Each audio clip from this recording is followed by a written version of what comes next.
You already know it's Monday, and we bring you this Monday motivation. So hope it finds you in a good place. It's Tori from LOJFITCLUB, and today's motivation message, we're gonna keep it short, quick, straight to the point, give you some value so that you can use this in your life. Okay? Today's message is an African proverb, and it states, "Show me your friend, and I will show you your character." Show me your friend, and I will show you your character. Okay? We've heard many of quotes, that say the same thing. And I don't know if everybody understands it in the same way, though. And basically, the moral to get from this is that, hey, look, no, what is it? Birds of the same feather flock together. And what this simply means is that who you keep around indicates a connection, indicates a pattern, indicates, a relation. So it has to be related.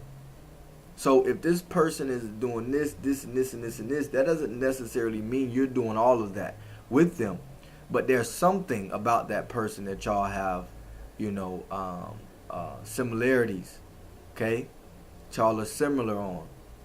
And with that being said, this is why it's important for you to watch who you associate with, because if they have A, B, and C things that you don't necessarily agree with, but the only one you agree with is D, well, you still got to be careful on, your association with them, because people are going to automatically start to associate you with A, B, and C. Okay? All right. How can we apply this to our health? We can apply this to our health because you're trying to figure out why your health journey has been so hard, right? And just like how do people do this? How do people change their weight? How do they change their eating habits? How do they change this and this? Well, the reason is because the people you are keeping around you have built a certain kind of world, a world that is not cognizant of what they're doing to and for their health. Therefore, when you're around them and you're in that world, you're not benefiting, and you are trying to go against the grain, which is very hard. So in order to change, the number one factor in change is environment. And you have to change your mental, physical, and spiritual environment in order to be able to make a physical change, okay? And a change in your patterns. So, with that being said, choose your friends wisely. Now, what are some practical ways to be able to transition your friendship?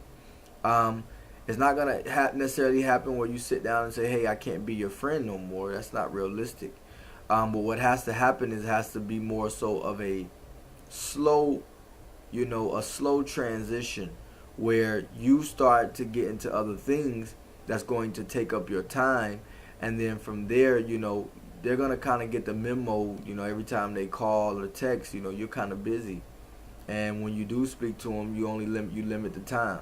You control your time. If you're not controlling your time, then it's going to be very difficult for you to get the things that you want to get done in life, whether that has to do with health, finances, business, whatever. Okay? So you have to take back control of your destiny.